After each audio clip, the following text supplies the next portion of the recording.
Belt ini ya, dia sebenarnya menggerakkan apa sih? Menggerakkan apa aja yang ada di mesin. Jadi tadi udah saya bilang ya, di mobil-mobil dahulu dan beberapa mobil sekarang masih menggunakannya sebagai penggerak kipas radiator.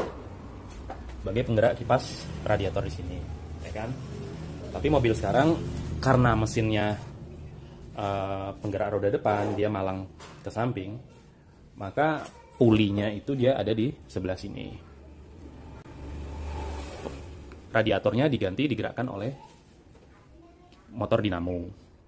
Nah, belt ini dia kan sekarang udah tidak sebagai penggerak kipas lagi, melainkan dia sebagai penggerak water pump. Water pump. Ada juga penggerak pompa oli, dan di sini kompresor AC.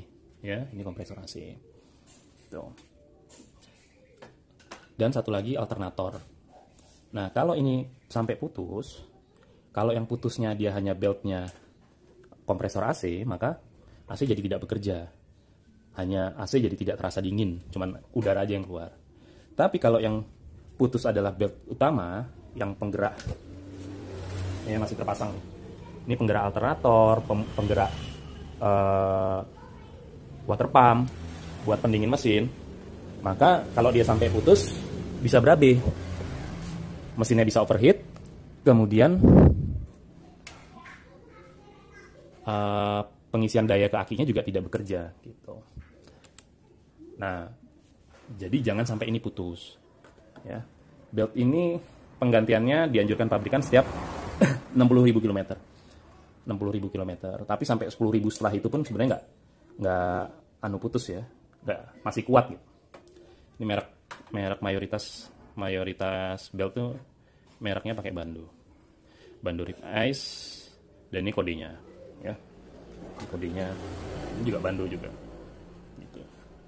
Ya, padahal ini genuine part ya Suzuki, tapi tetapnya dia ngambilnya dari merek Bando gitu.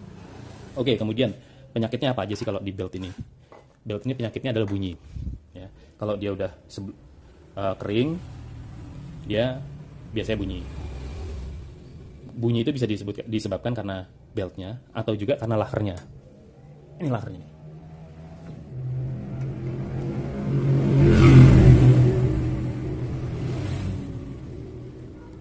Ini kan tensioner ya. Setiap yang berputar itu ada lahernya, ada bearingnya. Nah, termasuk di alternator juga. Kalau bunyinya berisik, kemungkinan di lahernya. Kalau bunyinya nyit itu biasanya di beltnya. Oke. Kalau belt udah bunyi tapi kantong belum mendukung untuk ganti, bisa disemprotkan dulu dengan silikon spray ini. Silikon spray yang untuk karet ya, untuk karet.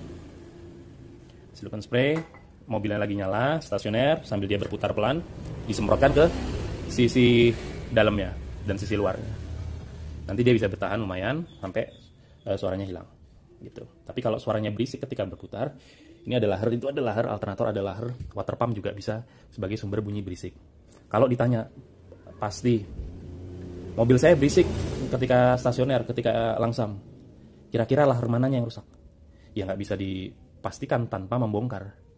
Jadi yang di sini dibongkar dulu. Kalau masih bunyi berarti bukan di kompresornya.